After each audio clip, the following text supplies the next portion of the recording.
할렐루야. 말씀 부흥 집회에 오신 여러분 환영합니다. 우리 앞뒤 자분께 이렇게 인사 나누시겠습니다. 참 잘 오셨습니다. 큰 은혜 받으시기 바랍니다. 아멘. 이 저녁에 역사하실 하나님을 기대하십니까? 우리 다시 한번 여쭤보겠습니다. 이 저녁에 역사하실 하나님을 기대하십니까? 우리 다 같이 일어서시겠습니다.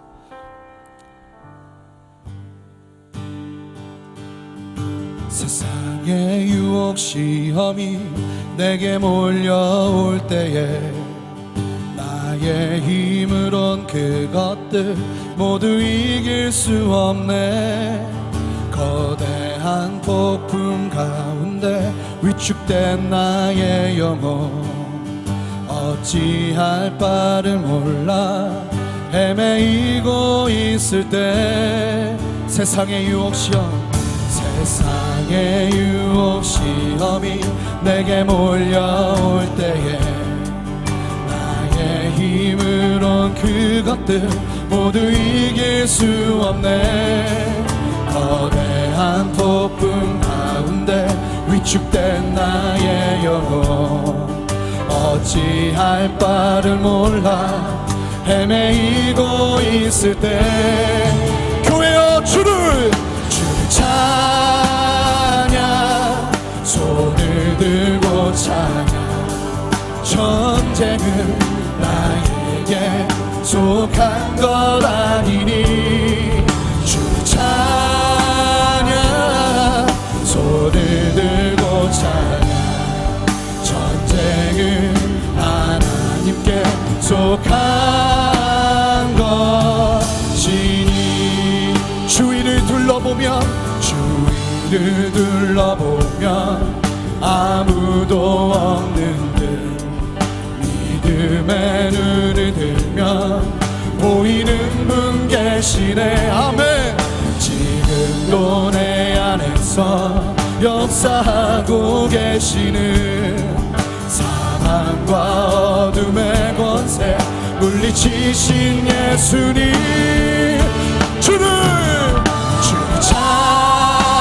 손을 들고 찬양 전쟁은 나에게 속한 것 아니니 주를 찬양 손을 들고 찬양 전쟁은 하나님께 속한 것 주를 찬양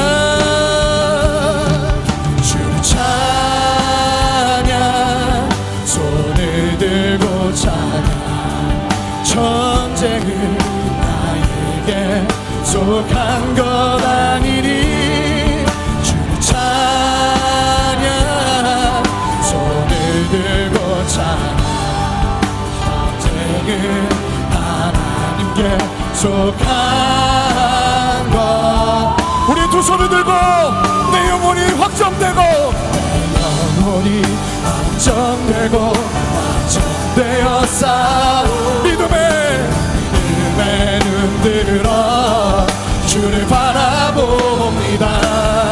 내 영혼이 아멘 되었사오니 믿음의 눈 들어 주를 바라보 내 영혼이 확정되고 할렐루야 영혼이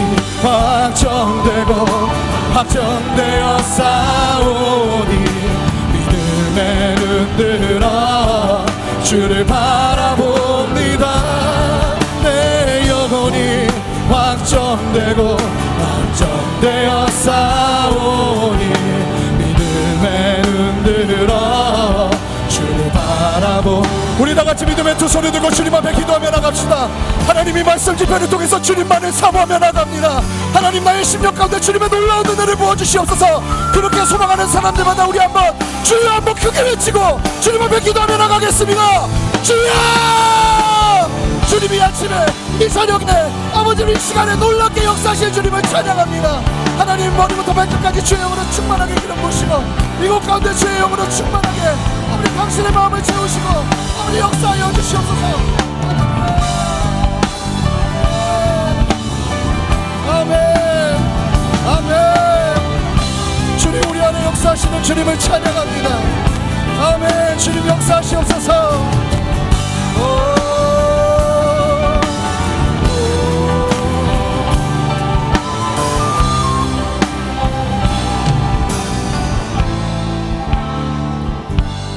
우리 안에 역사하실 주님을 찬양합니다. 이곳 가운데 가득하게 역사하시는 주님의 영을 찬양합니다. 우리의 예배를 통해서 영광 받아 주시옵소서. 우리 그는 살아계신 주님께 박수로 영광 돌려드립시다. 할렐루야. 아멘. 아멘. 아멘. 주 예수여, 주 예수여, 높임을 받으시옵소서. 주 예수여, 주 예수여, 높임을 받으시. 주 예수여, 주 예수여, 주 예수여, 높임을 받으시옵소서.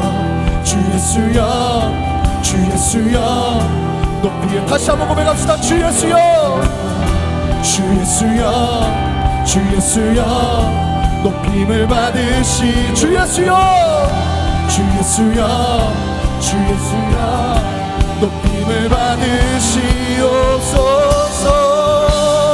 할렐루야. 아멘.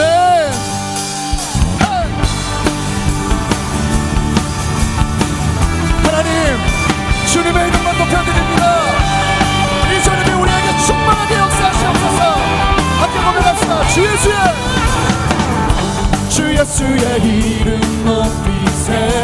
온 땅을 걷는 깃발처럼 모든 사람들 진리를 보며 길 대신 주 예수의 이름 높이세. 주 예수의 이름 높이세. 온 땅을 걷는 깃발처럼 모든 사람들 진리를 보며 길 대신 주를 주 예수여, 주 예수여, 주 예수여, 높임을 받으시옵소서. 주 예수여, 주 예수여, 높임을 받으시. 한 걸음씩 전진하며 이 땅을 정복해 가네. 기도로 무기 삼으며 원수는 무너지리. 주 예수의 이름 높이세. 온 땅을 걷는 깃발처럼 모든 사람들 진리를 보며 길 대신 주 예수의 이름 높이세. 주 예수의 이름 높이세. 온 땅을 걷는 깃발처럼 모든 사람들 진리를 보며 길 대신 주 예수여, 주 예수여, 주 예수여, 높임을 받으시옵소서. 주 예수여, 주 예수여, 높임을 받으시옵소서. 한 걸음씩 전진하며 이 땅을 정복해 가네. 기도로 무기 삼으며 원수는 아멘 무너지리라. 주 예수의 이름 높이세. 온 땅을 덮는 깃발처럼 모든 사람들 진리를 보며 길 대신 주 예수의 이름 높이세. 주 예수의 이름 높이세. 온 땅을 덮는 깃발처럼 모든 사람들 진리를 보며 길 대신 주 예수여, 주 예수여, 주 예수여, 높임을 받으시옵소서. 주 예수여, 아멘. 높임을 주 예수여, 주 예수여, 주 예수여, 높임을 받으시옵소서. 주 예수여, 주 예수여, 높임을 받으시옵소서.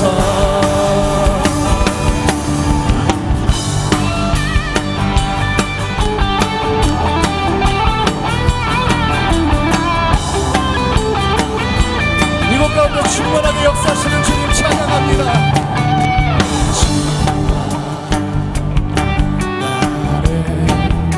내가 나의 영으로, 내가 나의 영으로 백성에게 구원 다시 한번 선포합시다. 마지막 날에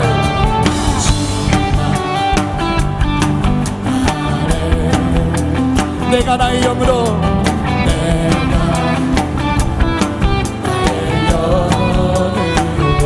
모든 백성에게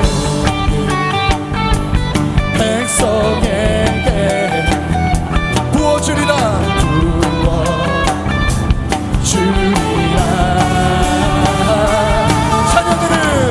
자녀들은 예언할 것이요 청년들은 환상을 보고 아비들은 꿈을 꾸리라 주의 영이 임하며 자녀들은 예언할 것이요 청년들은 환상을 보고 아비들은 꿈을 꾸리라 성령이여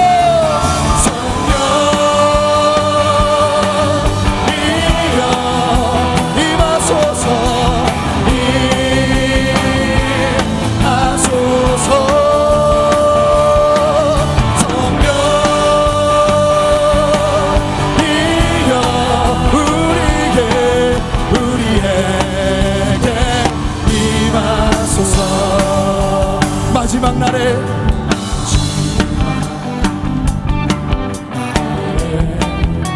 내가 나의 영으로 내가 나의 영으로 모든 백성에게 부어주리라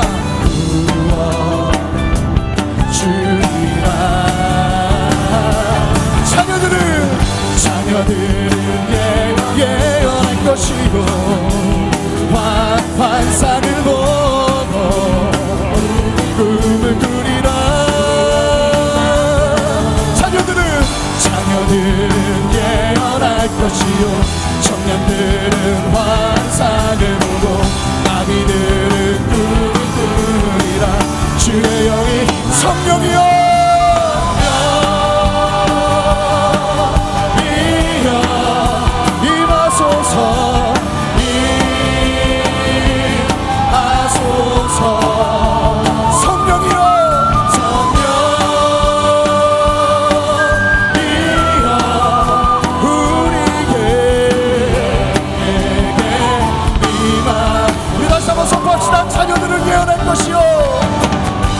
자녀들은 예언할 것이요 청년들은 환상을 보고 아비들은 꿈을 꾸리라 주의 영이 임하며 자녀들은 예언할 것이요 청년들은 환상을 보고 아비들은 꿈을 우리 다같이 믿음의 두 손을 주님께 들고 성령이여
할렐루야.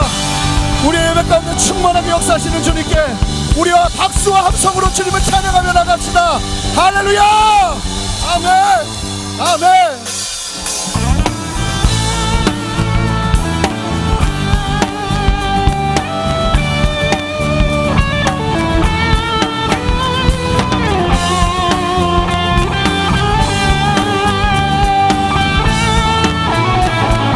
지금은 엘리야 때처럼 지금은 엘리야 때처럼 주 주 말씀이 선포되고 아멘. 또 주의 종 모세의 때와 같이 언약이 성취되네. 비록 전쟁과 기근과 핍박 환난 날이 다가와도 우리는 광야에 외치는 소리 주의 길을 예비하라. 아멘. 오라 주님 구름 타시고 나팔 불 때에 다시 오시네. 모두 외치세. 이는 은혜의 해니 시온에서 구원이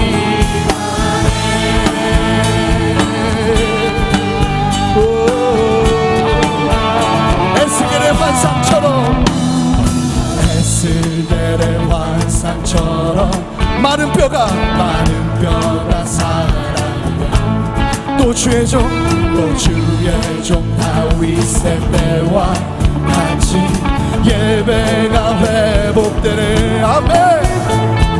추수할 때가 이르러 들판은 이어졌네. 우리는 추수할 일꾼 되어 주 말씀을 선포하리. 오라 주님 구름 타시고 나팔 불 때에 다시 오시네. 모두 외치세. 이는 은혜의 해니 시온에서 구원이. 오라 주님 구름 타시고 나팔 불 때에 다시 오시네. 모두 외치세. 이는 은혜의 해니 시온에서 구원이. 어제도 계셨고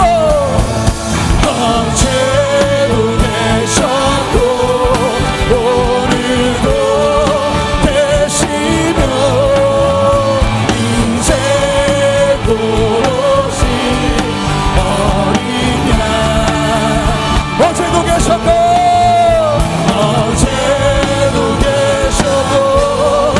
오늘도 계시며 이제도 오신 어린 양. 예수 불어 주님 구름 타시고 나팔 불 때에 아멘 다시 오시네. 모두 외치세. 이는 은혜의 해니 시온에서 구원이.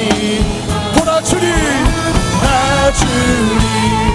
구름 타시고 나팔 불 때에 다시 오시네. 모두 외치세. 이는 은혜의 해니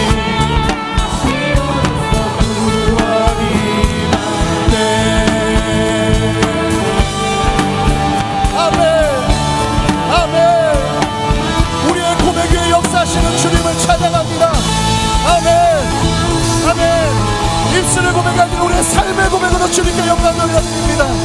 우리가 선포한 내용대로 주님 영광 받아 주시옵소서. 할렐루야. 아멘.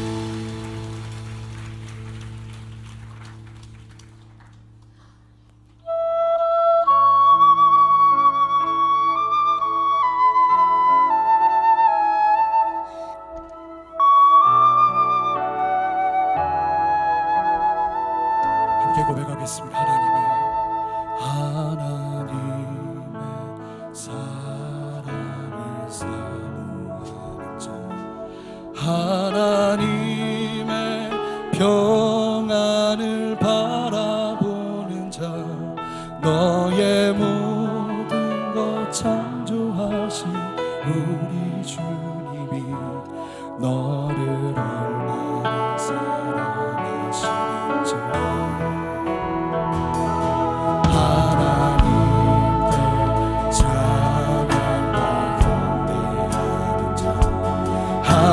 하나님의 선하심을 닮아가는 자, 너의 모든 것 창조하신 우리 주님이 너를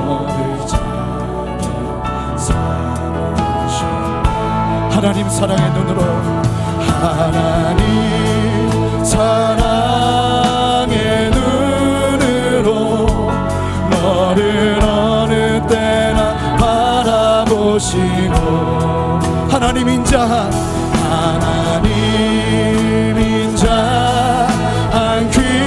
안귀로서 언제나 너에게 기울이시니, 어두움에 밝은 빛을 비춰주시고 너의 작은 신음에도 응답하시니, 너는 어느 곳에 있든지 주를 향하고 주만 바라보. 우리 형제님들의 목소리로 고백하겠습니다. 하나님의 사랑을 사모하는 자, 하나님의 평안을 바라보는 자, 너의 모든 것 창조하신 우리 주님이 너를 얼마나 사랑하시니. 우리 자매님들의 목소리를 고백하겠습니다.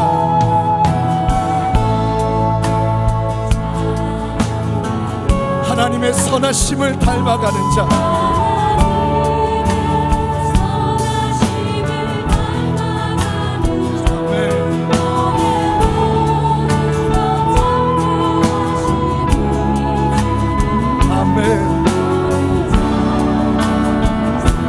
우리 한 목소리로 고백합시다. 하나님 사랑의 눈으로, 하나님 사랑의 눈으로 너를 어느 때나 바라보시고, 하나님 인자 안귀로서 언제나 너에게 기울이시, 어둠에 밝은 빛을 비춰주시고 너의 작은 신음에도 응답하시니, 너는 어느 곳에 있든 주를 향하고 주만 바라보. 어둠에 밝은 빛을, 아멘.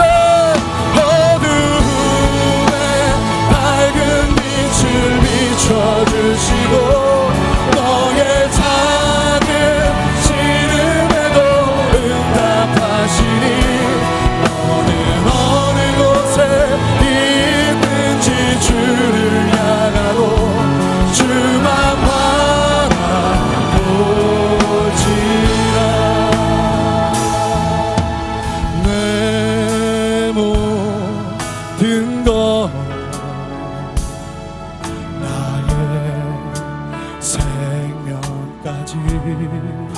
다 주님 앞에, 다 주님 앞에 드립니다. 주 이제 안에서, 이제 내 영혼 자유에 내가 주의 거룩한 이름을 높이며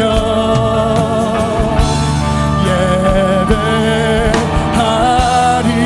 어린 양 찬양, 어린 양 찬양하리. 내 평생 그 하나로 충분해요.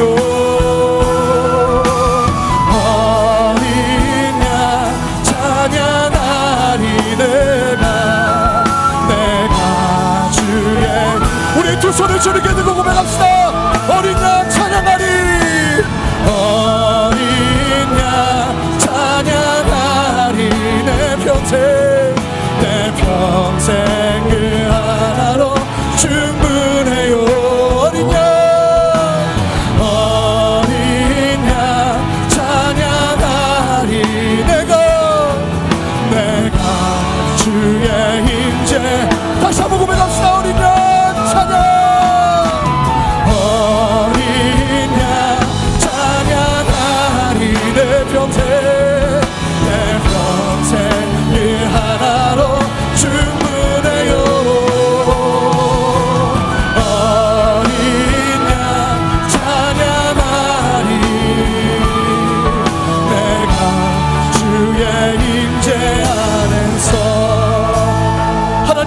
소리 들고 주님 앞에 기도하며 나갑시다. 하나님이 찬양 가사의 고백처럼 하나님 한 분만으로 충분한 인생 되기를 원합니다. 예수 그리스도 한 분만으로 충분한 인생 되기를 원합니다. 이 시간 나의 전부로 역사하여 주시옵소서. 우리 그렇게 주님 앞에 간절히 기도하며 나가겠습니다. 기도하겠습니다. 할렐루야. 주님, 우리의 예배 가운데 역사하시는 주님을 찬양합니다. 주님 예배 속에서 역사하시고 인도하시고 천정하시고 다스려 주시옵소서. 하나님만 의지하며 나가오니 하나님 예배 속에서 일하시고 역사하여 주시옵소서. 우리의 예배 가운데 일하시는 주님을 찬양합니다. 머리부터 발끝까지 주의 영으로 충만하게 하시고 하나님 한 분만 의지하며 나가는 우리 모두에게 당신의 마음을 부어 주시옵소서. 우리와 함께 하시는 주님을 찬양합니다. 감사합니다. 기도하시겠습니다. 앉아주시기 바랍니다.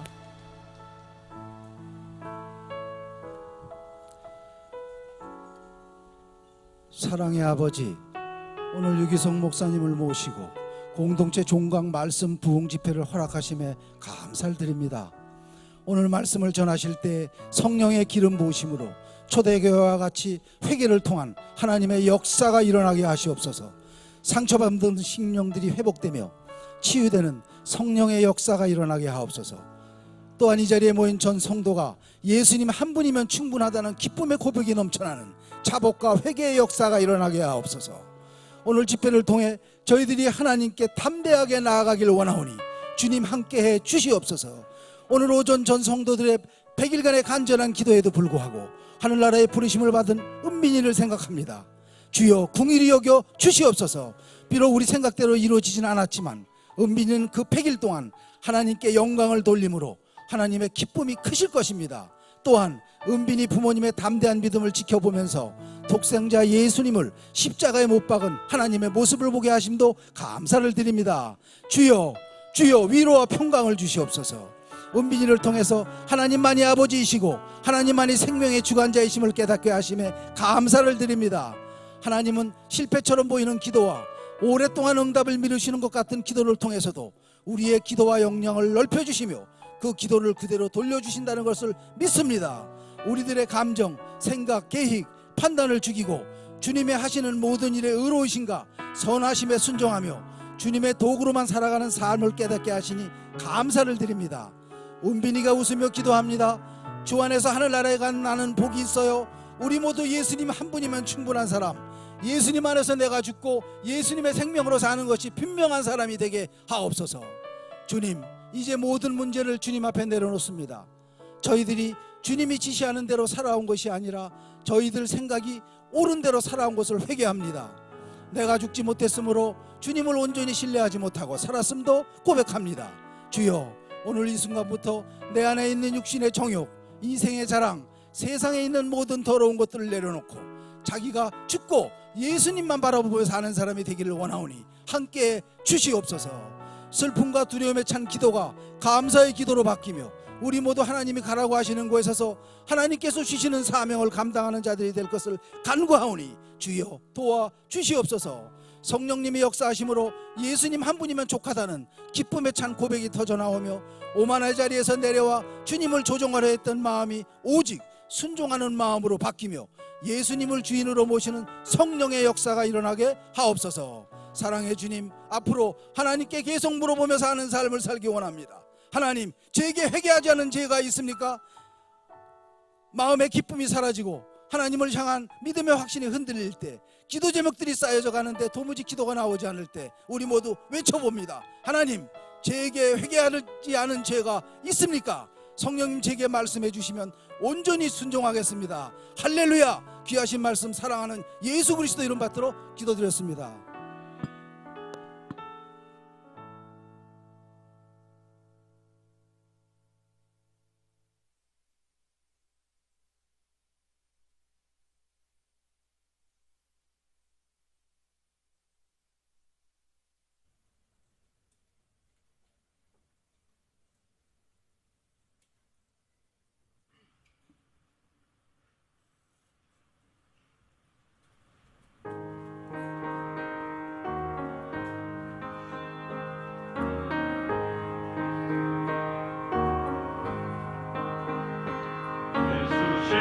십자가에 흘린 피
예수님을 바라보라. 히브리서 12장 1절에서 2절 말씀입니다. 이러므로 우리에게 구름같이 둘러싼 허다한 증인들이 있으니 모든 무거운 것과 얽매이기 쉬운 죄를 벗어버리고 인내로써 우리 앞에 당한 경주를 하며 믿음의 주요 또 온전하게 하시는 이인 예수를 바라보자. 그는 그 앞에 있는 기쁨을 위하여 십자가를 참으사 부끄러움을 개의치 아니하시더니 하나님 보좌 우편에 앉으셨느니라. 할렐루야. 우리 하나님께 감사와 영광의 박수를 드리겠습니다. 축복된 날입니다. 오늘도 하나님의 은혜가 저 여러분 가운데 충만하게 임하기를 바랍니다. 우리 교회가 이제 한 3개월 있으면 창립 4년이 돼가는데 이제 부흥회를 두 번째 하는데 오늘도 참 큰 은혜를 기대합니다. 우리 말씀 부흥 집회 기간 동안에 우리 1층, 2층 본당에 위치한 헌금함에 우리 나눠드린 그 봉투에 부흥회 감사 헌금을 하시면 자유롭게 하시면 되는데 헌금 봉헌의 시간은 내일 갖도록 하겠습니다. 아까 장로님 기도해 주신 대로 우리가 100일 동안 그렇게 기도했던 우리 교회 뉴젠의 17살 고등학생 은빈이가 오늘 오전 10시 45분에 하나님 품으로 갔습니다. 어젯밤 12시 넘어서 저와 우리 목사님들 장로님들이 가서 임종 예배를 드렸는데 제가 기도할 때 정말 은빈이는 영이 맑은 아이고 하나님의 그 임재가 가득하게 느껴졌습니다. 은빈이의 죽음과 또 부모님의 그 믿음과 그 모든 것이 우리 성도들에게 참 큰 메시지가 저는 되리라고 믿습니다. 부흥회를 앞두고 이렇게 하나님이 천국으로 데려가셨기 때문에 우리가 좀 스케줄을 많이 장례 스케줄을 조정했습니다. 그래서 오늘 저녁 부흥회 끝나고 아산병원에서 10시 반에 우리 입관 예배를 드리도록 하겠습니다. 우리 은빈이를 사랑하고 기도하셨던 성도님들은 저와 함께 가셔서 입관 예배 오늘 밤에 참석해 주시고 내일 아침 새벽 기도 끝나고 오전 8시에 아산병원 연결 직장에서 은빈이 천국 환송 예배를 드리도록 하겠습니다.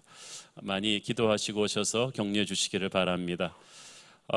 우리 유기성 목사님은 지금 우리 많이 위기 상태에 놓인 한국 교회의 아주 청량제와도 같은 아주 깨끗하고 멋있는 목사님이십니다.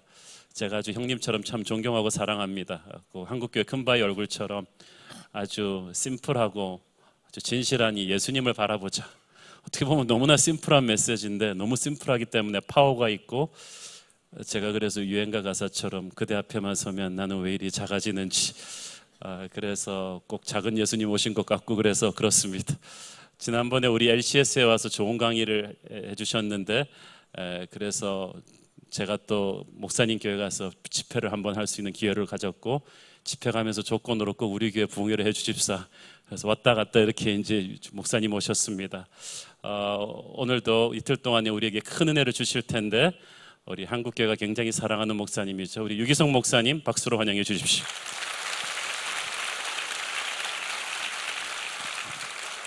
감사합니다. 네, 고맙습니다.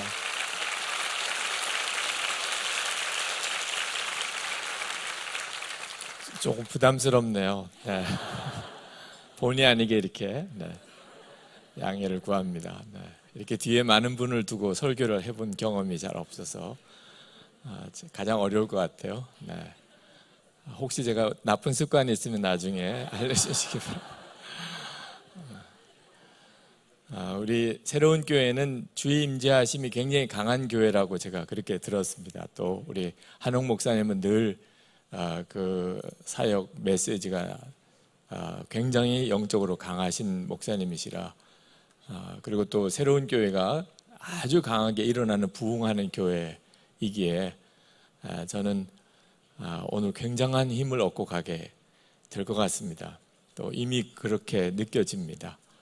주님이 우리와 함께 계시는 것을 굉장히 강하게 느끼고 있습니다. 주님의 임재를 경험하는 것은 굉장히 놀라운 일입니다. 모든 상황을 다 바꿔버려요. 2008년에 제가 성지순례를 예루살렘으로 그러니까 그 갈릴리 호수로 이렇게 다녀왔을 때 그때 주님의 임재하심이 얼마나 놀라운가 하는 것을 그 성지순례 때 강하게 경험을 했었습니다. 그 갈릴리 호숫가에 있는 그 기프츠 공동체에서 자고 아침에 일찍, 그런 기회가 또 어디 있겠어요. 갈릴리 호숫가에서 하루를 자고 아침 새벽에 새벽기도 뭐 당연히 갈릴리 호숫가로 나갔죠. 그 이른 새벽에 그 호숫가에서 무릎을 꿇고 기도하는데 무슨 뭐 찬양을 많이 해야 되고 뭐 할 것도 없더라고요. 정말 주님 앞에 있는 느낌이 강하게 들어요. 바로 여기를 주님이 걸으셨다는 것을 이렇게 생각하니까 마치 제가 한 2000년 전으로 돌아가서 주님 앞에 있는 것 같아요. 그냥 무릎을 꿇고 기도를 하는데 마음으로부터 주님 앞에 무릎 꿇고 있는 것 같은 느낌이 들어서 얼마나 가슴이 뜨거웠는지, 주님의 임재라고 하는 게 이런 거구나, 그런 느낌을 가졌어요. 근데 선상 예배를 그날 이제 배를 타고 갈릴리 호수에 나가서 거기서 주일 예배를 드렸는데 이제 배 안에 우리 교우들만 있었죠. 그런데 찬양을 이제 아주 뜨겁게 간절한 마음으로 하고 제가 이제 말씀을 전하려고 이렇게 섰는데 여자 권사님 한 분이 계속 손을 이렇게 두 손을 들고 계시는 거예요. 찬양할 때 두 손을 드는 거는 참 아름답지만 설교할 때 두 손을 들고 계시면 좀 무서운 느낌이 들잖아요. 평소에 그렇게 굉장히 표현이 강하신 권사님도 아니시고 굉장히 얌전하신 권사님이 두 손을 이렇게 들고 계신데 얼굴이 너무너무 힘들어 하시는, 주변 분들도 아주 술렁거리고 손이 안 내려온다는 거예요. 찬양할 때 손을 드셨는데 찬양 끝나고 손을 못 내리는 거예요. 손이 안 내려오니까.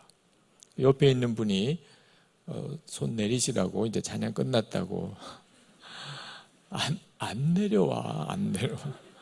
자, 어떤 느낌이었을까요? 그때 그 예배가 권사님 한 분이 계속 손을 들고 설교를 계속 듣고 계시고 손이 안 내려온다고 그러고 갑자기 정말 그 선상 예배 자리가 주의 임재하심으로 충만한 느낌을, 제가 말씀을 전하면서도 아주 전율하는 느낌을, 이제 예배 끝나고 이제 배에서 내려올 때쯤 돼서는 이제 손이 내려오셨어요.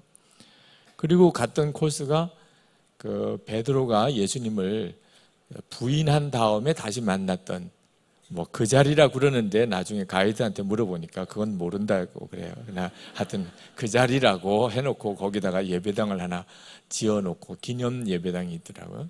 그래서 거기서 이렇게 쭉 둘러보고 그 예배당 안에서 또 한 번 예배를 드렸으면 싶은데 그건 절대로 안 된다고. 그래서 나와서 그 예배당 바깥에 있는 그 정원에서 우리가 둘러 모여서 여기서라도 우리가 예배합시다. 근데 뭐 찬송가는 아주 간단해요. 네. 갈릴리 호숫가에서, 그죠? 그 찬송이 딱이죠, 뭐. 그래서 갈릴리 호숫가, 요거 거기까지는 좋았어요. 주님이 시몬에게 물으셨네. 넌 날 사랑하느냐? 저도 못 부르겠고 교인들도 다 못 부르겠는 거예요. 이건 완전히 주님이 저에게 물으시는 것 같아요. 넌 날 사랑하느냐? 넌 날 사랑하느냐까지 가고는 그냥 다들 통곡을 하기 시작하는 거예요. 저도 못하겠고 교인들도 못하겠고 그때부터 그냥 울음바다였어요.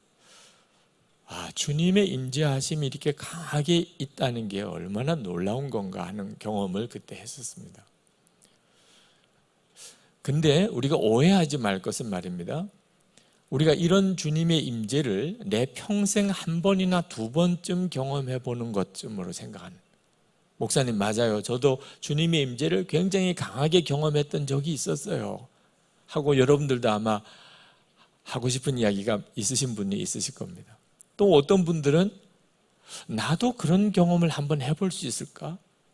목사님 말씀하시는 것처럼 그러니까 강한 주의 임재를 느끼는, 지금도 주님이 우리와 함께 계신다고 하시는데 뭐지 도대체 이건? 이렇게 생각하시는 분들도 혹 있으실 거예요. 나도 한번 그런 주님의 임재를 한번 경험해 볼 수 있을까 하고 생각하시는 분들도 있으실 거예요. 이건 정말 안타까운 일입니다. 예수님은 정말 우리와 함께 계신 거거든요. 지금도. 제가 성경을 읽으면서 가장 잘 이해가 안 됐던 구절 중에 하나가 마태복음 18장 20절 말씀에 두세 사람이 내 이름으로 모인 곳에 나도 그들과 함께 있겠다고 하신 말씀입니다. 여러분 믿으시나요? 두세 사람 우리가 주님의 이름으로 모이면 주님이 함께 계신 것을 믿으시나요? 네. 그러니까 당연히 우리 가운데 계시겠죠. 네. 근데 저는 어릴 때부터 목사의 아들로 자라면서 그렇다니까 뭐 그렇다는데 뭐 제가 또 굳이 또 아니라고 또 할 것도 없지만 그러나 그렇다니까 믿는 믿음은 아무런 감동이 없어요. 주님이 우리와 함께 계시되 그렇대 그냥 주님은 여기 어딘가에 계시겠지 뭐. 그거는 아무 힘도 안 되고 위로도 안 되고 은혜도 안 되고 감동도 안 되고. 아니 세상에 여러분 예수님이 지금 우리와 함께 계신단 말이에요. 무슨 강사가 누구냐 하는 것도 중요한 문제가 아니고 예수님이 지금 우리와 같이 계신다니까요. 주님이 우리와 함께 계시는 것만 가지고도 내 모든 삶의 문제는 다 바꿔져 버려요. 해석이 달라져 버립니다. 주님의 임재의 체험은 사람을 완전히 바꿔요. 그런데 그런 놀라운 역사를 계속 경험하면서도 우리에게는 특별한 무슨 변화가 없다면 그건 실제로 믿는 게 아니죠. 제가 가지고 있는 문제였어요. 어떻게 아느냐 말입니다. 보이지 않으시는 분이 우리와 같이 계신 것을 어떻게 알아요? 근데 이제는 알 것 같아요. 24시간 예수님을 바라보는 것에 대한 훈련을 하면서 이제는 주님이 우리와 함께 계시다는 것을 막연하게 믿을 것만은 아니라는 생각에 대해서 동의하게 됩니다. 자, 여러분 지금 현재 우리가 앉아 있는 자리는 늘 예배당으로 쓰는 자리가 아니고 여기가 웨딩홀이죠. 네. 자, 내일이면 아마 여기서 결혼식이 낮에 있을지도 모릅니다. 결혼식 분위기하고 지금 분위기가 같아요. 우리는 똑같은 장소에 모였어요. 그죠? 똑같이 이 정도의 사람들이 모여 있다 하더라도 내일 결혼식 때 지금 우리가 느끼는 이런 느낌을 받을까요? 여러분이 지금 한번 생각해 보세요. 공기가 다르다는 느낌이 들지 않나요? 이 예배당이 우리가 모여서 여기서 기도하기 시작하고 오면서부터 이제 한 사람 두 사람 모이면서 기도하기 시작하고 그리고 이제 조금 인원이 쭉 차서 시간이 가까웠을 때 여기서 이제 찬양을 하기 시작하고 그리고 이제 시간이 다 차서 우리가 이 예배당을 거듭 다 메우고 아주 강하게 하나님을 계속 찬양하고 그리고 지금입니다. 지금 우리가 느끼는 이 분위기가 도대체 뭘 말하죠? 이게 주님의 임재라는 겁니다. 목사님은 그냥 아무데나 가서 주님의 임재를 이야기하시나? 그렇지가 않아요. 여기는 극장과 다르고요. 네? 여기는 무슨 뭐 어디 시장과도 다르고 지금 예식장 결혼식하고도 달라요. 지금 우리가 느끼는 그냥 공기라고 표현하는 것이 좀 표현의 한계가 있지만 더 이상의 어떤 내가 표현 방법을 잘 찾기가 어렵네요. 지금 우리가 느끼는 이 공기가 우리에게 뭘 알게 해주나요? 주님이시구나. 우리는 계속 주님을 찬양하고 주님께 기도하다가 우리의 영이 주님으로 인하여 굉장히 충만한 상태에 지금 가 있는 겁니다. 주목해 보셔야 돼요. 우리가 주님이 우리와 함께 계시는데도 우리가 전혀 그것을 전혀 못 느낄 수도 있어요. 제가 한번 중국의 코스타에 갔다가 코스타 마지막 날 집회 전에 어느 남자 청년이 저를 상담을 급히 원한다고 그래서 저녁 집회를 바로 앞두고 이제 로비로 나갔더니 그 청년 하나가 저를 기다리고 있어요. 그래서 도대체 무슨 문제인데 지금 꼭 상담을 해야 되겠다고 그러냐. 목사님, 오늘 저녁이 마지막 집회잖아요. 근데 저 오늘 저녁에 은혜 못 받으면 저 진짜 큰일 납니다. 그러면서 하는 이야기가 자기가 한국에서 아주 교회를 잘 나름대로 열심히 다녔는데 그게 자기 믿음이 아니었다는 걸 중국에 와서 알았대요. 중국에 와서 유학생활을 하면서 신앙이 완전히 무너졌다는 거예요. 마음에는 이러면 안 된다고 생각을 하면서도 회복할 방법이 없더래요. 그런데 코스타가 열린다는 이야기를 듣고 하나님이 주시는 기회라고 생각을 했다. 그리고 코스타에 왔는데 첫째 날에도 은혜를 못 받고 둘째 날에도 은혜를 못 받고 셋째 날에도 자기만 은혜를 못 받는 것 같으대 보니까. 오늘이 마지막 집회예요. 오늘 저녁에도 내가 은혜를 못 받으면 난 진짜 정말 하나님이 버린 사람이야. 나는 구제불능해. 어떻게 회복해야 될지 이제 방법이 없어. 그러면서 우는 거예요. 그죠? 어떻게 하면 오늘 밤에 자기가 은혜를 받을 수 있는지 목사님께 꼭 여쭤보고 싶었다. 제가 그 청년을 보면서 기가 막히더라고요. 제가 보니까 가장 은혜를 많이 받고 있는 청년이에요. 그래서 내가 그 청년 보고 물었어요. 넌 아무 데서나 이렇게 우냐? 그랬더니 눈물을 닦으면서 글쎄요, 아니라는 거예요. 너 지금 왜 우냐? 너 은혜 못 받았다며? 예, 못 받았어요. 나는 은혜 못 받은 애가 울면서 은혜 받게 해달라는 거 처음 본다. 은혜 못 받은 애는 벌써 집에 갔다. 정말 은혜 못 받은 애는 지금 방에 들어가서 잔다. 아니, 은혜를 못 받은 애가 어떻게 해? 은혜를 받게 해달라고 울면서 너 나 이번에 처음 만났잖아. 예. 너 이렇게 처음 만난 목사 앞에서 울면서 은혜를 받게 해달라. 난 너를 보니까 너같이 막 충만한 애는 이번엔 너 본 적이 없는 것 같다. 그래서 너 하나님 앞에 기도를 해도 왜 나는 은혜를 안 주시나요? 이렇게 하면 하나님도 참 너무 난감하잖아. 은혜를 이렇게 주시고 계신데. 그래서 기도는 제대로 하자. 하나님 저에게 너무 은혜를 주시네요. 그게 맞다. 그런데 하나님이 이번 코스타 때 저에게 주실 은혜는 여기까지는 아니잖아요.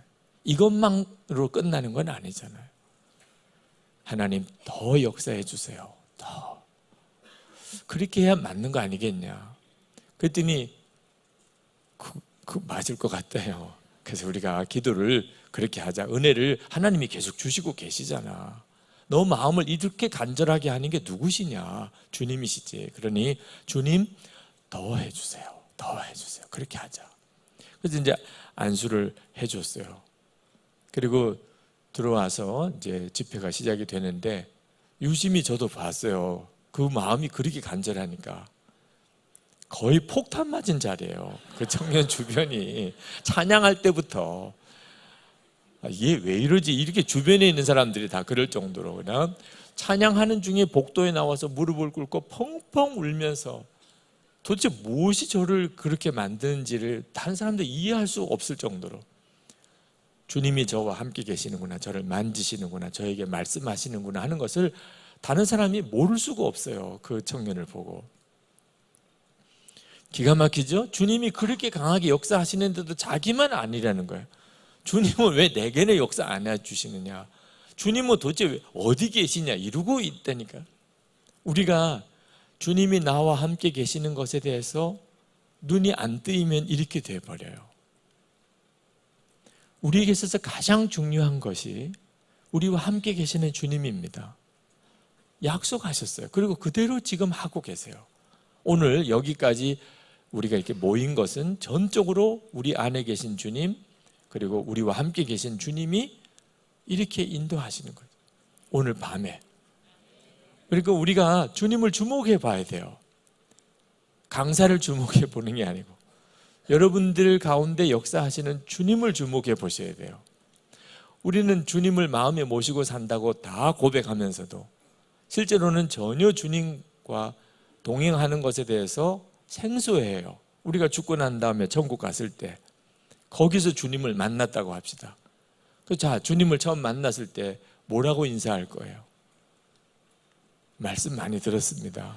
그렇게 할 겁니까? 말씀은 진짜 엄청나게 들었어요. 예배 드릴 때마다 들었잖아. 만나본 적이 없어.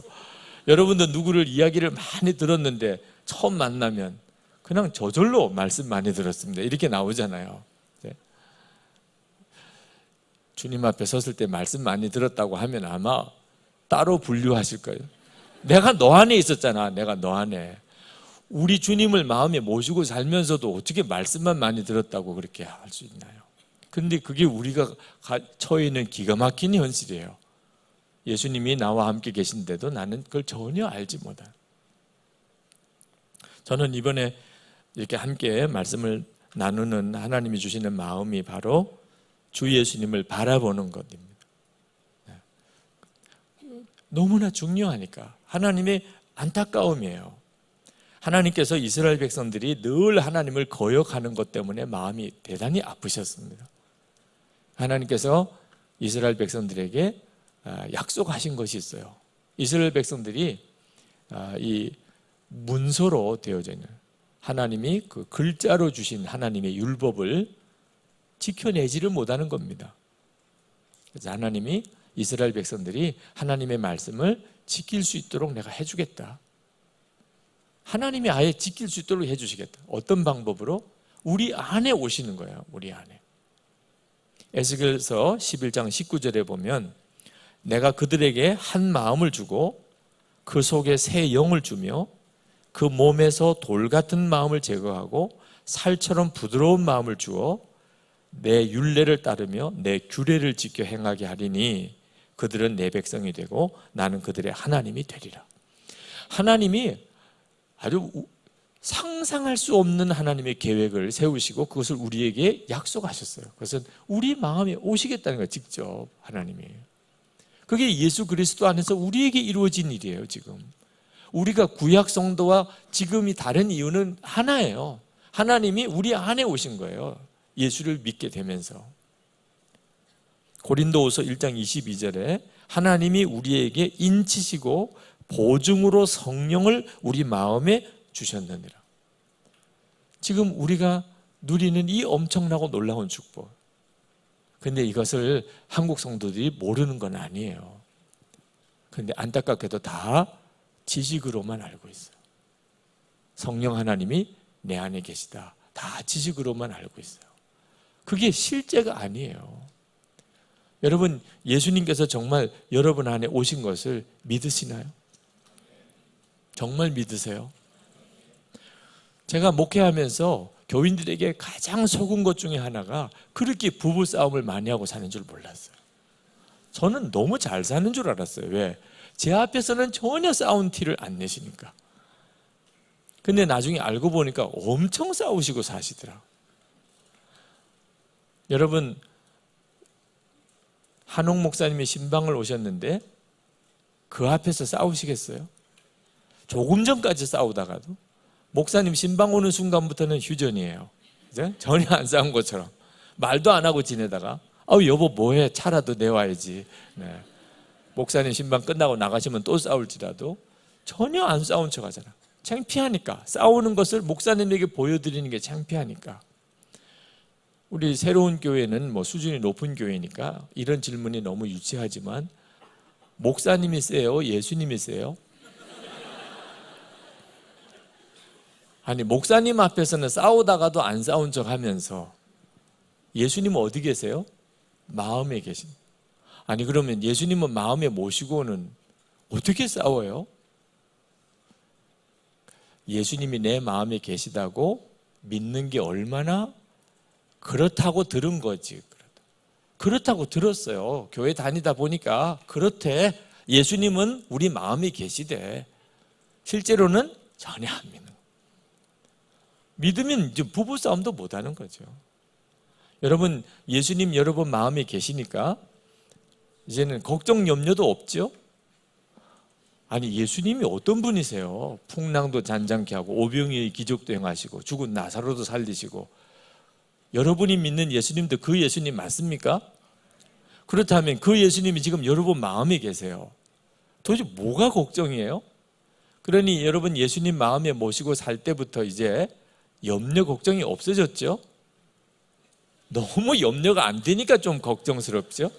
그렇습니까? 은밀한 죄는 끝났죠? 은밀한 죄. 정말 무슨 야한 사진이나 그런 잡지나 또는 무슨 그런 인터넷에서 나오는 거 이렇게 보면 정말 주변이 의식이 되잖아요. 그죠? 그래서 일단은 딱 덮어요. 네. 그리고 이렇게 주변을 둘러보고 아무도 없으면 어떻게 해요? 다시 또 네, 이렇게 혼자 있다는 게, 아무도 없다는 게 우리를 얼마나 죄의 유혹에 쉽게 넘어지게 하나요? 그죠? 혼자 있다는. 그런데 예수님은 어디 계시나요? 내 안에 계신. 그럼 예수님하고 같이 보는 관계예요? 주님 같이 보실까요? 여러분, 예수님 마음에 모시고 난 다음부터는 이제 은밀한 죄는 진짜 끝났나요? 은밀한 죄가 있을 수가 없게 되어버렸어요. 예수님이 내 안에 계시니까. 지금 우리 주님의 안타까움입니다. 예수님을 바라봄이 안 되는 거예요.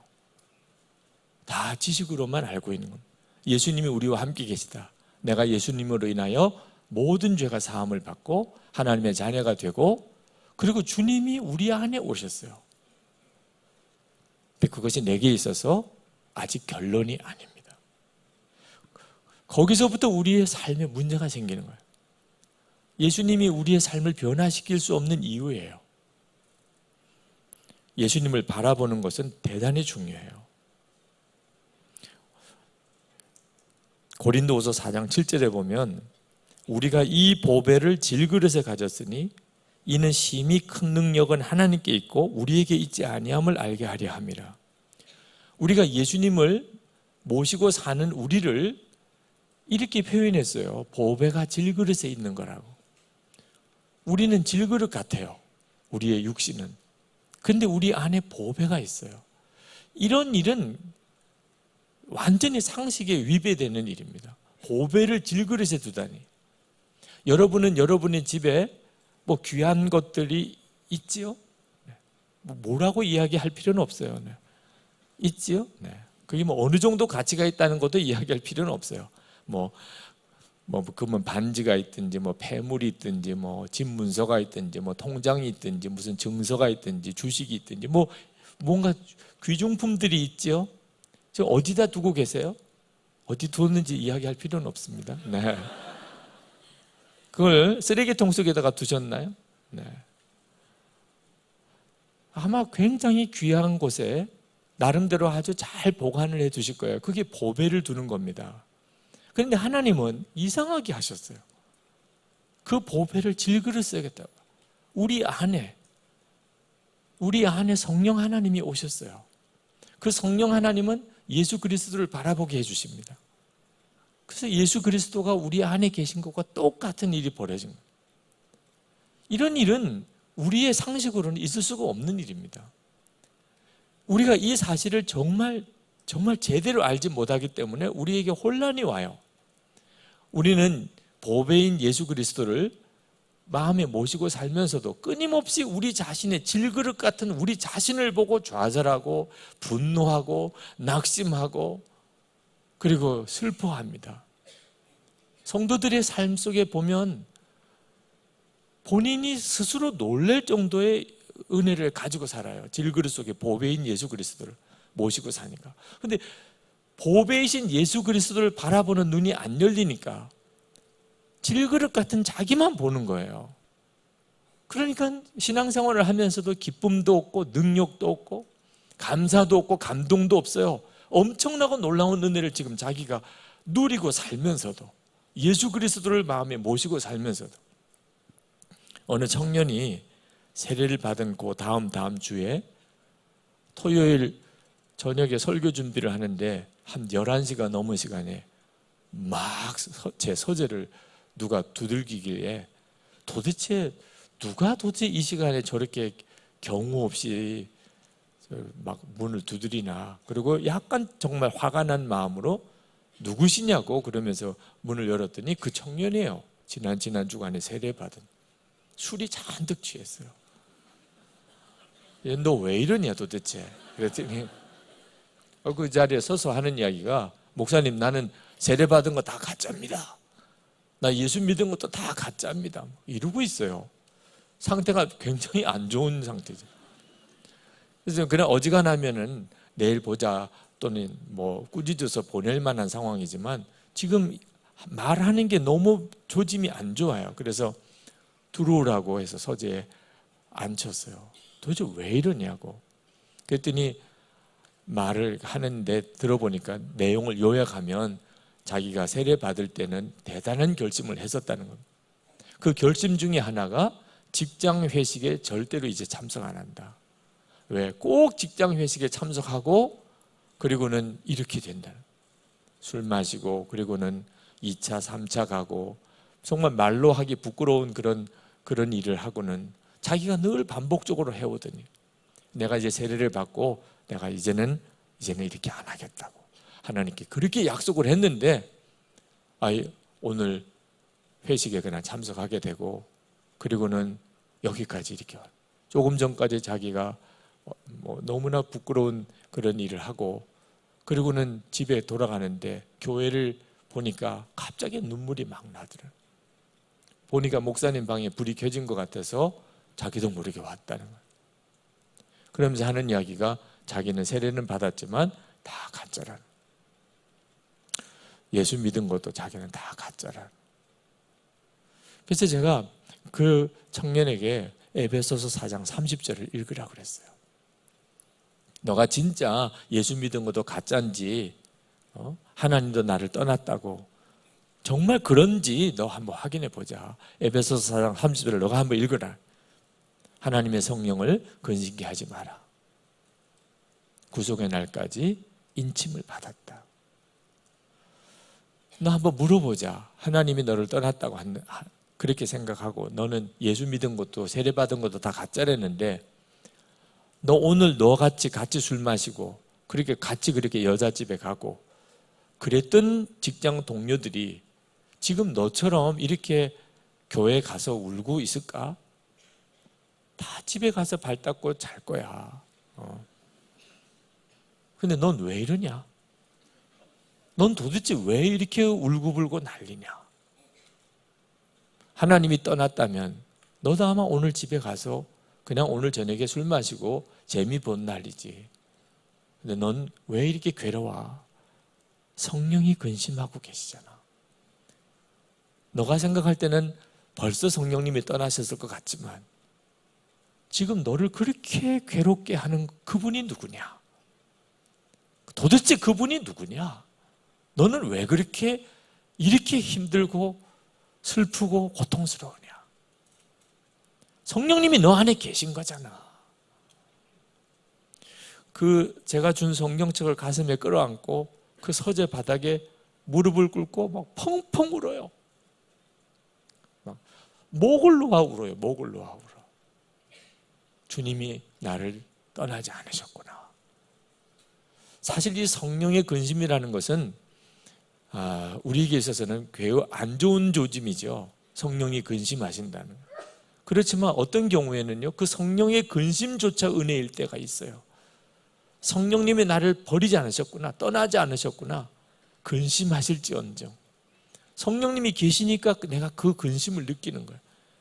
불신자와 예수 믿는 성도는 근심이 달라요. 여러분, 오늘 이 시간에 여러분 안에도 동일하게 주님이시구나, 주님을 주목해야 돼요. 여러분, 금광이라고 그러죠. 네, 그 어느 산이 금광이래요. 가보면 똑같은 산이에요. 거기도 돌 있고 흙 있고 대부분 다 99%는 다 똑같아요. 그런데 0.6% 정도만 그 속에 금이 포함되어 있으면 그 돌덩어리는 채상 가능성이 있대요. 0.6%만. 그러니까 금광석이라고 꺼내놓아 봐야 돌이에요, 돌. 그거 이제 불에 녹여가지고 겨우 0.6% 정도만 나와도 금광을 발굴할 채산성이 있다니까. 그러니까 사람들은 그 금을 보지 돌을 보나요? 그런데 우리는요, 질그릇 속에 보배를 모시고 있는 우리는요, 주 예수님을 바라봐야 되잖아요. 그런데 계속 질그릇 같은 자기를 보고 좌절하고 안 된다 그러고 낙심하고 난 왜 이러냐 그러고 예수를 믿어도 이 모양이냐 그러고. 주님의 역사하심을 초점을 맞춰 봐야 되는 거죠. 어차피 나는 질그릇이라고 그랬잖아요. 근데 내 안에 역사하시는 주님, 그 주님이 역사하시는 것에 초점을 맞춰 보기 시작을 해야 비로소 우리가 주님으로 충만한 단계로 나아갑니다. 주님이 나와 함께 계시다는 것만 분명하게 확인이 되면 사람이 예전처럼 살 수가 없어요. 주님이 나와 함께 계시다는 것을 깜빡 잊으니까 육신 따라 사는 거예요. 주님이 나와 함께 계시는 것을 의식이 되는 순간에 말이 달라져요. 주님이 나와 함께 계시는 것을 정말 눈 뜨고 나면요, 그렇게 어려운 형편과 여건인데도 내 삶은 놀라워요. 주님이 임재하시면 내 모든 것을 다 바꿔놓아요. 그 눈이 뜨여야 돼요. 우리는 예수님을 모시고 삽니다, 실제로. 그렇지 않으면 지금 이 집회를 설명할 방법이 없어요.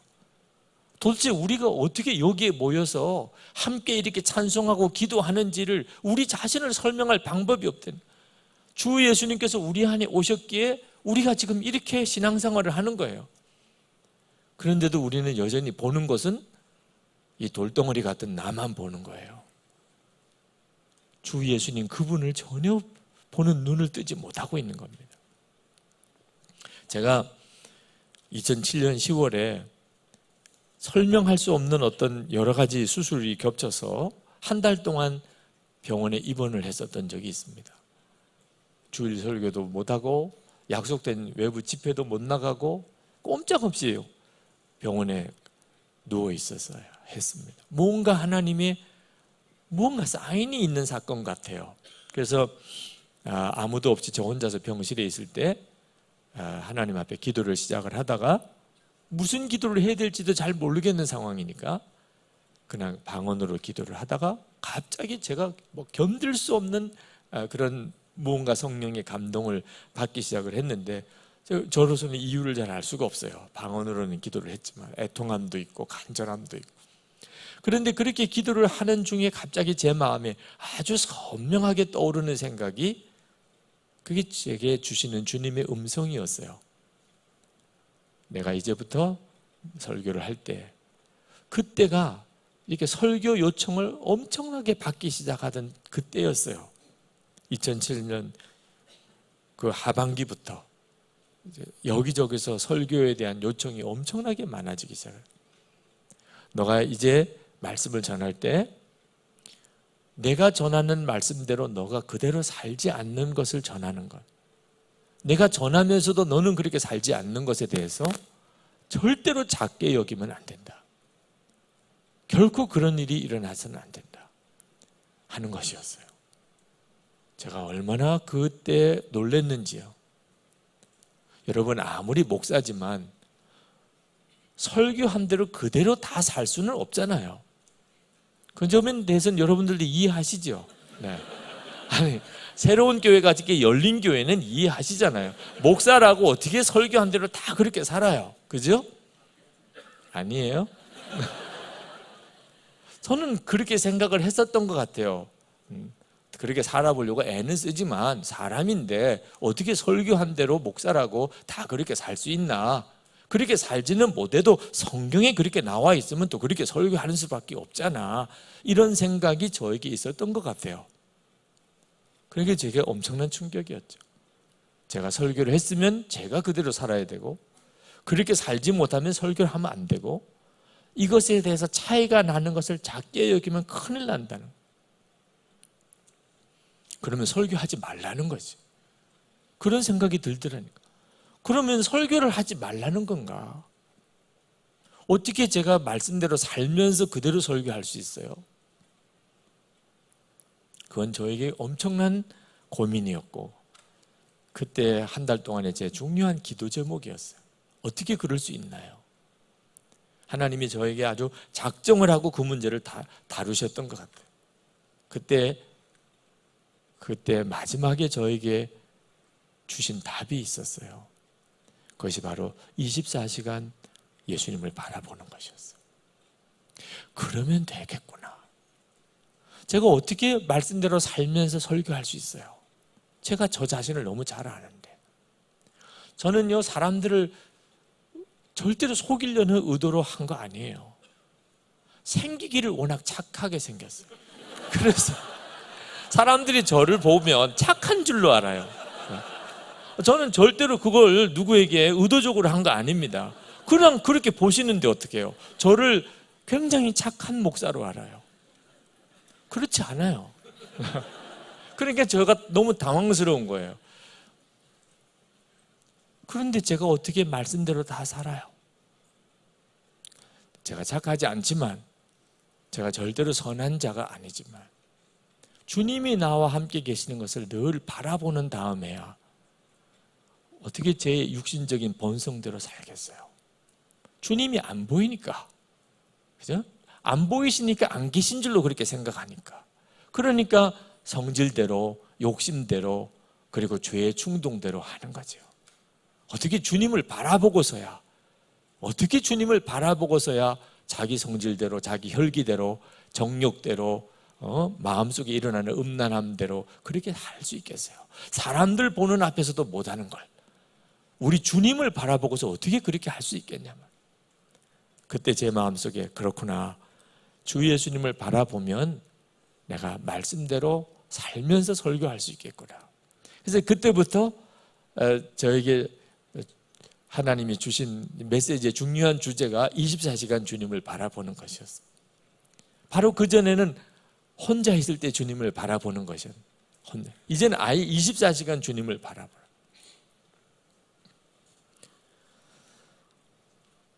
우리가 주님을 바라보지 못하는 데는 이유가 있어요. 우리의 마음이 닫혀 있고, 우리의 마음이 굳어 있고, 또 우리의 마음이 가리워 있기 때문입니다. 마음의 눈이 가리워져 버려 있기 때문에. 주님은요, 우리 가운데 풍성하신 분이라고 성경은 말씀하고 있습니다. 주 예수님이 우리 가운데 계신 것을 성경은 풍성함이라고 쓰고 있어요.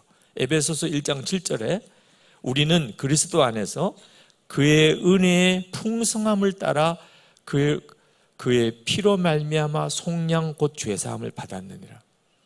우리와 함께 계시는 예수 그리스도는 그 자체가 풍성함이세요. 부족함이 없으신 분이에요. 그런 주님이 우리와 같이 계세요. 예수님은 그분 자체가 빛이세요. 그것도 그 영광의 빛을 뭐라고 설명할 수 없을 정도의 빛이세요. 그런데 그 주님이 우리와 같이 계신데 내 마음은 메말라요. 내 앞은 어두움이에요. 이거 어떻게 이런 일이 가능하지요? 제가 한번 우리 교회 장로님들과 함께 일본을 갔었습니다. 근데 일본에 있는 선교사님이 우리를 후지산으로 안내를 해주셨어요. 후지산을 꼭 한번 보시고 가야 된다는 겁니다. 그래서 우리가 그 선교사님을 신뢰하고 후지산을 다녀오면 실망하지 않을 거라고 생각하고 이제 후지산 일정을 잡아서 갔습니다. 근데 3일 동안 후지산을 한 번도 못 봤어요.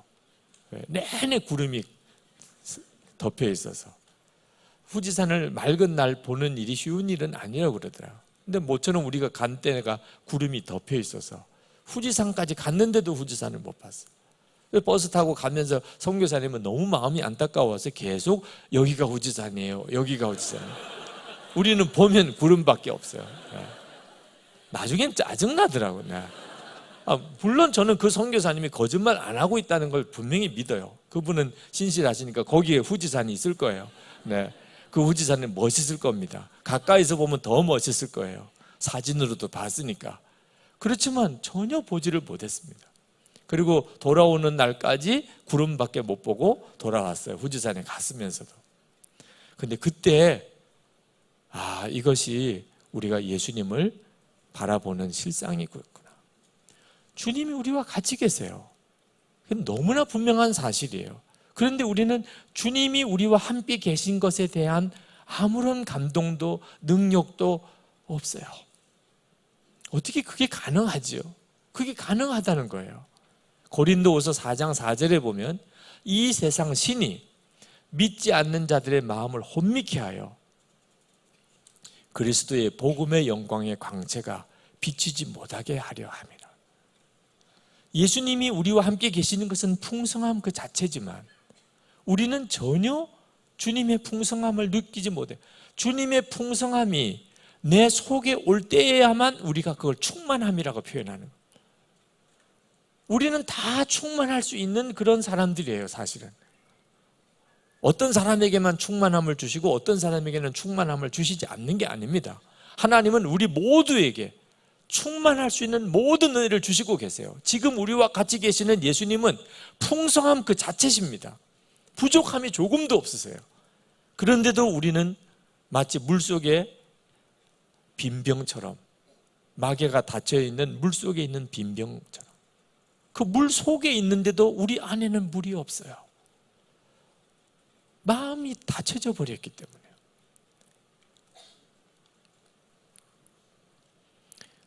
요한계시록 3장 20절에 보면 볼지어다 내가 문 밖에 서서 두드리노니 누구든지 내 음성을 듣고 문을 열면 내가 그에게 들어가 그와 더불어 먹고 그는 나와 더불어 먹으리라.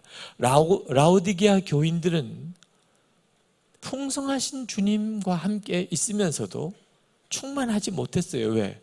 예수님은 그들의 마음 문 바깥에 있어 계셨어요.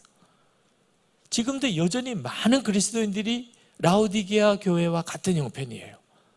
예수님은 그의 마음속에 들어오지 못하고 계세요. 문 바깥에 계세요. 하나님께서 이번에 말씀을 전할 때 그것에 대해서 나누기를 원하신다는 마음을 주셨어요. 예수님은 정말 내 마음에 들어와 계신가? 정말 여러분 마음에 들어와 계십니까? 예수님이 여러분 마음에 들어와 계시다면 일단 여러분의 마음이 상당히 불편하셔야 돼요. 어느 목사님과 같이 이야기를 나눴는데 우리와 함께 계시는 예수님에 대한 이야기를 나눴습니다. 근데 그 목사님이 갑자기 굉장히 고통스러워 하시더라고요. 굉장히 얼굴이 안 좋으세요. 그러시면서 목사님이 고백하시기를 자기는 이미 알고 있었다는 거예요. 예수님이 자기 안에 계시다는 거예요. 자기도 그렇게 설교를 했었고, 그런데 한 번도 마음이 불편해 본 적이 없었다. 예수님이 내 마음에 계시다는데 그러면 실제로 이건 얼마나 불편해요. 여러분, 우리 한옥 목사님 너무 좋아하시죠? 한옥 목사님 모시고 살려고 그러면 어때요? 그럴 때 기쁘세요? 교회 와서 만나 뵙고 말씀 들을 때는 너무 좋아요. 한옥 목사님 모시고 살려고 그러면 당장 오늘 밤부터 엄청 불편해져요.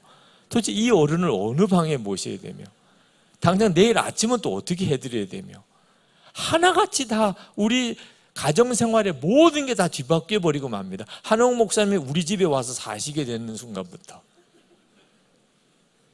그런데 예수님이 내 마음에 와 계신 건 괜찮아요. 한옥 목사님이 우리 집에 와 계시다는 것은 이건 상상이 안 될 정도로 불편한 일이라면 예수님이 내 마음에 오신 건 괜찮으냐 말입니다.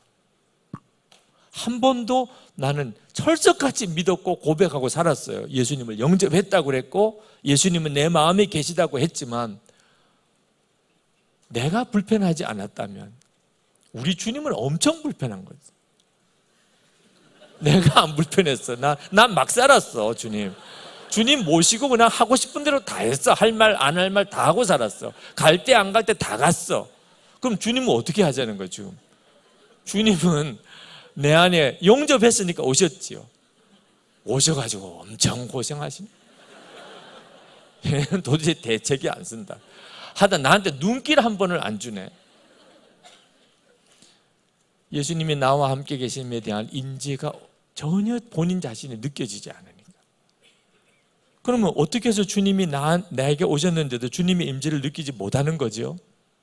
우리가 주님을 바라보지 않아서 그렇다는 거예요. 오늘 히브리서 12장 2절에 보면 믿음의 주요 또 온전케 하시는 이인 예수를 바라보자. 언제 믿음이 생기죠? 믿음은 믿으려고 애를 쓰는 게 아니고 믿어져야 되는 거거든. 예수님이 나와 함께 계시다, 이게 믿어져야 되는 거거든. 예수님이 나와 함께 계시다고 믿자 이러면 벌써 아직도 믿음은 아닌 거거든. 예수님이 나와 같이 계신 거는 믿어지는 거예요. 예수님이 나와 함께 계신 게 믿어지니까 모든 게 달라지는 거예요. 예수님이 나와 같이 계시다고 자꾸 믿으려고 애를 쓰니 이게 믿음도 아니고 안 믿음도 아니죠. 근데 이렇게 믿어지는 믿음이 어떻게 생기냐? 믿음의 시작이고 믿음의 완성자이신 예수를 바라봅시다. 세번역 성경에 그렇게 쓰고 있어요.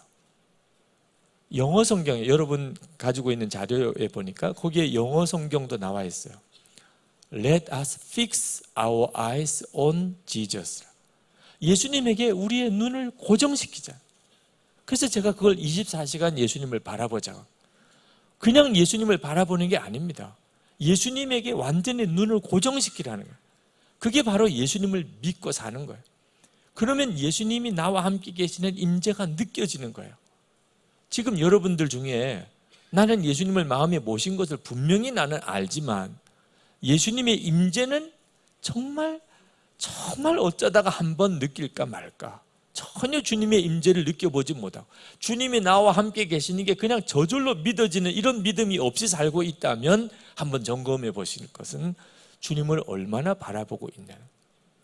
여러분은 주 예수님을 얼마나 바라보세요? 오늘 아침에 일어났을 때 바라보셨나? 오늘 아침에 눈 떴을 때 주님을 바라보셨나? 여러분이 주무실 때 예수님은 뭐 하고 계셨겠어요? 여러분 잠자는 것만 계속 보고 계셨어요. 그죠? 얼마나 귀여우셨을까? 여러분이 잠자는 걸 보고. 네. 여러분의 아기가 잠자는 거 보실 때가 있으셨을 거예요. 잠자는 것도 이쁘잖아요. 그죠? 그런데 그 아기가 잠자다가 눈을 떴어요. 이건 사건이에요. 그러니까 깼다! 얘 아무개 깼다! 그러는 거죠. 그게 사건이니까. 그죠? 그 잠자던 아이가 눈을 떴을 때 그 주변에서 보던 어른들은요, 그게 얼마나 또 이쁜지요. 그죠? 그래서 그 깬 아이를 안고 이 가족들에게 저 가족들에게도 보여주고 얼르고 그러는 거잖아요. 그게 아이 기르는 재미잖아요. 우리가 예수님에게는 그런 아이와 같아요. 그러니까 우리가 잠잘 때 주님은 계속 우리를 보고 계신 거예요. 얘는 잠버릇이 애 때나 똑같아. 지금도 벌써 나이가 70인데 어쩌면 얘는 똑같이 이렇게 자냐. 자, 그렇게 밤새도록 보시다가 아침에 눈을 떴어요. 우리 주님은 황홀한 순간이에요. 얘 깼다. 그런데 우리는 어떻게 했나요? 화장실로 그냥 가버렸어요. 우리 주님이 얼마나 뻘쭘해 하셨겠어요. 밤새도록 보고 있다가 눈 딱 뜨는 순간에 우리가 눈에 보이는 어떤 사람과 같이 잠을 잤다면 그렇게 안 했을 거예요. 눈을 떴을 때도 그가 나를 보고 있었다면 안녕하셨어요? 네. 잘 주무셨어요? 편히 주무셨어요? 인사를 다 하죠. 그죠? 예수님이 나와 함께 계신 것을 전혀 생각 안 하고 아침에 눈을 뜨니까, 그러니까 난 주님 생각을 안 하는 거예요. 요한계시록 3장 20절에 밥 같이 먹자고 우리 안에 오신다고 이야기하죠. 여러분 오늘 저녁 식사하실 때 주님 생각하셨나? 식사기도 뭐 하셨어요? 우리 주님이 정말 궁금해 하시는 게 우리가 무슨 기도를 했냐는 거예요. 식사기도 때 우리가 이렇게 식사할 때 잠깐 이렇게 기도합니다. 우리 주님은 득다같이 뭐라고 그랬니 너 뭐라고? 주님은 진짜 궁금해요. 그때 정말 뭐라고 하는 것 같이 그냥 끝내버리니까 뭐라고? 우리는 뭐라고 하는 게 아니고 그냥 눈을 잠깐 감은 것. 네. 워낙 그냥 습관이 돼가지고 밥 먹기 전에는 눈 감고 먹어야 된다. 우리 주님은 속 터지는 거예요. 네. 밥 같이 먹자고 우리 안에 오셨잖아. 그는 나로 더불어 먹고 나는 그로 더불어 먹으리라. 우리는 전혀 주님에 대해서 관심이 없어요. 하루 종일 살아도. 심지어 이렇게 집회를 올 때도요, 주님은 관심이 없다니까. 강사가 누구냐는 게 관심이죠. 강사가. 근데 우리도 주님에 대해서 관심이 있을 때가 있어요. 네. 병원에 갔을 때 암인 것 같습니다. 오 주여. 그때부터 이제 오 주예요. 암인 것 같습니다. 언제까지 오주예요? 오진이었습니다. 이때가 오진이었습니다. 그때부터 이제 주님은 또 나하고 아무 상관이 없어. 급할 때, 어려울 때, 그럴 때는 우리도 주님을 찾아요. 우리 수준이 그런 정도 수준이니까 어떻게 믿어지나요? 주님을 바라봄이 없는데 어떻게 우리에게 임재에 대한 믿음을 주실 수 있나 말이에요. 그래서 저희가 교회에서 이건 심각한 문제다. 아무리 교인들에게 주님을 바라보라고 설교를 해도 들을 때는 고개를 끄덕거리는데 실제로는 전혀 그러지 못하고들 사시니, 그래서 일기를 쓰면서 점검하게 했습니다. 영성일기라 이렇게 이름을 붙여서 예수님을 아침에 눈 뜰 때부터 밤에 잘 때까지 내가 얼마나 주님을 생각하는지를 매일 기록하는 일기를 쓰게 합니다. 오늘 내가 주님을 언제 처음 생각했는지, 내가 오늘 하루에 이런저런 일들이 있었는데 그때는 주님을 생각했는지 안 했었는지, 내가 얼마 동안 주님 생각 안 하고 또 시간을 보냈는지, 언제 갑자기 또 주님 생각이 났는지, 이제 이런 내용들을 일기에 쓰는 거예요. 그걸 영성일기라고. 그리고 그걸 교우들이 이제 소그룹으로 이렇게 나눠서 인터넷에 올리고 그리고 계속 나누도록. 그래서 저는 저희 부목사님들과 또 우리 장로님들과 일기를 나누고 살아요. 매일 일기를. 어제 일기도 올렸고 오늘도 돌아가면 또 일기를 올릴 거예요. 네. 부목사님들의 일기를 보고 장로님들 일기를 보고 이분들이 주님과 어떻게 교제를 또 오늘 하루를 나누셨구나. 그걸 서로 확인하고 살아요. 어떤 사람들은 끔찍하게 생각해요. 이런 이야기 들으면 저 교인은 정말 죽음이구나, 이렇게 생각하는 분들도 있어요. 우리 목사님들도 처음에 그렇게 일기를 나누자고 했더니 거의 뭐 얼굴이 죽은 것 같은, 담임 목사와 일기를 같이 나누고 산다니. 자기들만 힘든가, 나는 얼마나 힘들겠어. 담임 목사가 부목사와 일기를 같이 나누고 산다니까 얼마나 힘들겠어.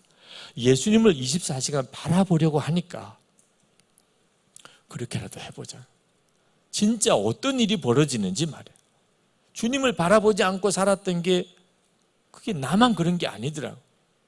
그렇게 여기 결정적인 문제가 있는 거예요. 예수님 내가 영접했다면 주님은 분명히 내 안에 오셨는데 나는 전혀 주님을 바라보고 생각도 안 하고 사니 이게 결정적인 문제가 있구나. 그래서 주님을 계속 바라보고 생각하고 살아보자. 그러면 도대체 무슨 일이 벌어지냐. 믿음의 시작이고 믿음의 완성이라는데 뭔가 믿음이 달라지는 역사가 있든지 삶이 달라지든지 무슨 역사가 있을 거 아닌가. 그리고 이제 시작을 했어요. 처음에는 남자 성도들의 그룹에서부터 시작을 했습니다.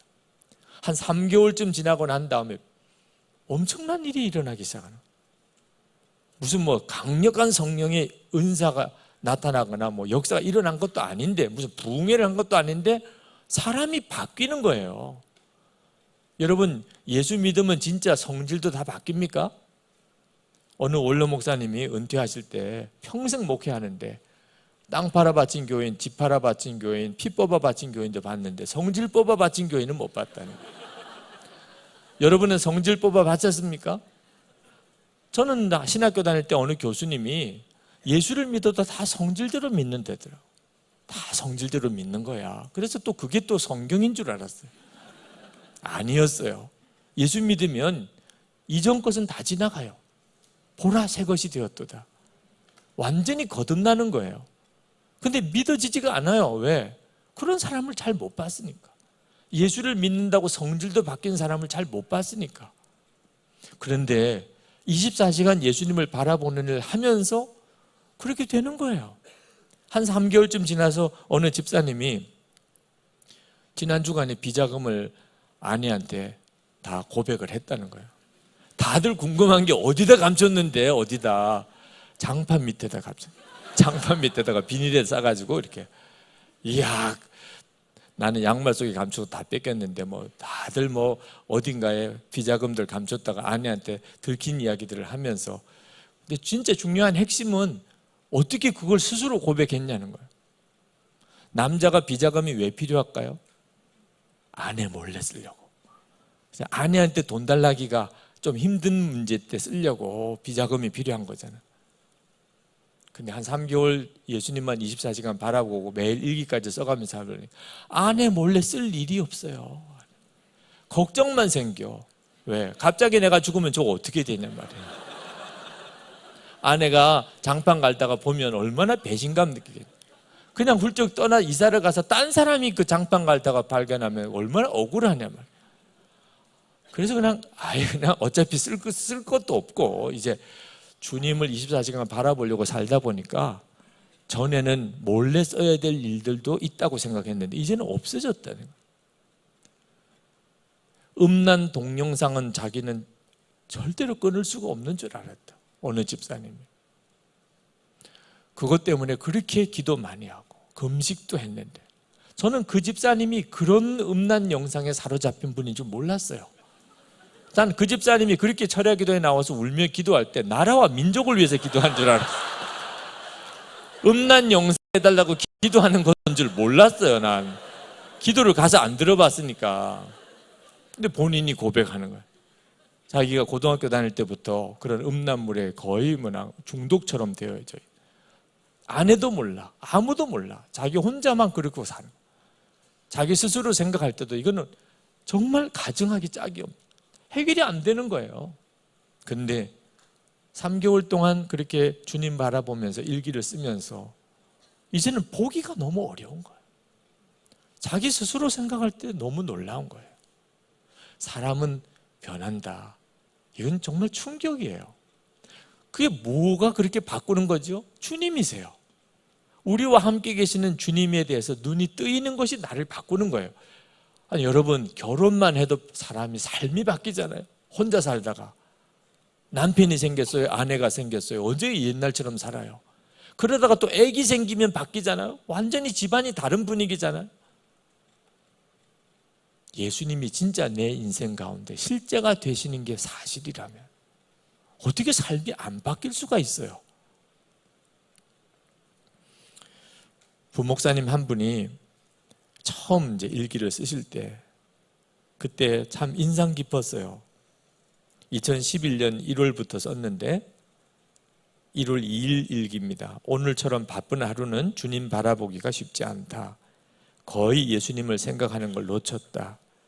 이렇게 앉아서 생각할 때는 예수님을 생각해야 하지만 바쁘게 움직이는 순간에는 그렇지 못하다. 1월 3일 새벽에 안수기도를 하면서 24시간 예수님을 바라보게 해주세요 라고 기도하는 내가 참 가증하다고 느낀다.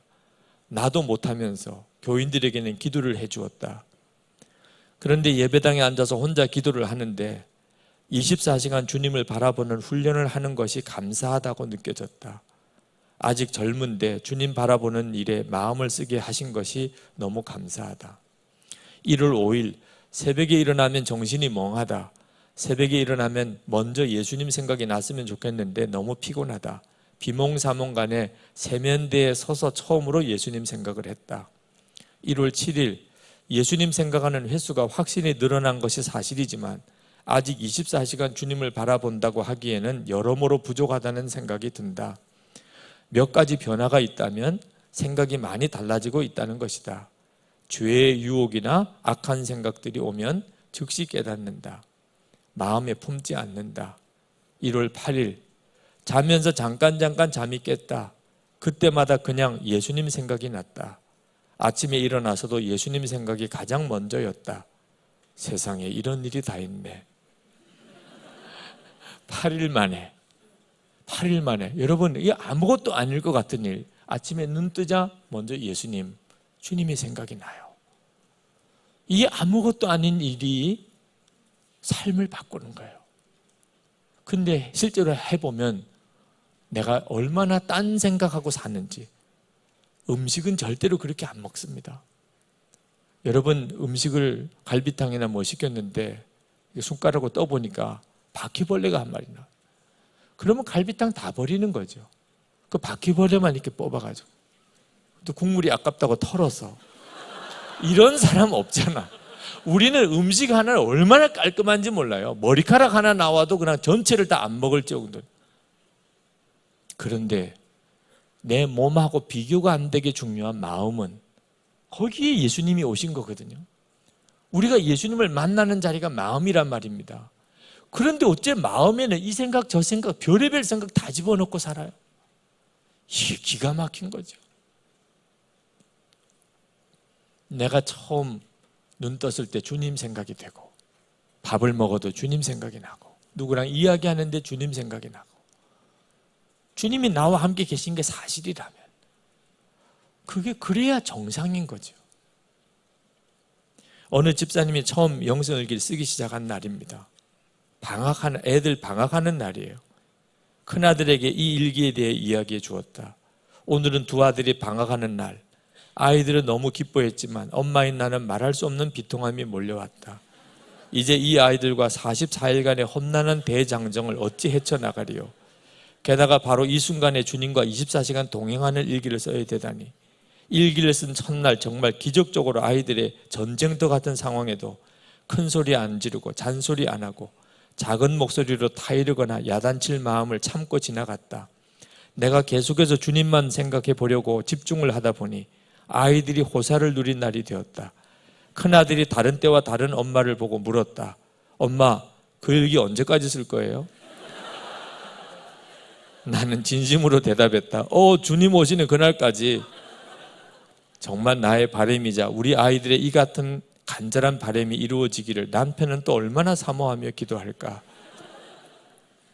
그냥 주님 바라보자. 오늘부터. 그 날부터 벌써 삶이 이렇게 바꿔지는 거예요. 그러니 우리가 그동안 얼마나 예수님을 믿어도 그냥 종교적으로 믿었고 율법적으로 믿었고 예수님은 나와 함께 계시다고 믿은 믿음이 얼마나 교리적이었으며 지식이었나. 예수님은 그분 자체가 인격이시고 그분이 실제이신데 내가 예수님을 마음에 영접했다고 하면서 한 번도 제 마음 불편한 적이 없었다면, 화를 내기도 하고 짜증도 내고 불평도 하고 원망도 하고 온갖 음란하고 더러운 생각을 품으면서도 마음의 불편함이 없이 살았다면 이건 정말 바로 잡아야 하는 거잖아요. 24시간 예수님 어떻게 바라봐요? 이런 분들도 있더라. 어느 교우가 암 환자가 와서 기도받으러 오셨는데 얼굴이 다 정말 완전히 흑빛이에요. 암 투병하다가 7년 만에 재발이 된 거예요. 젊은 집사 부부입니다.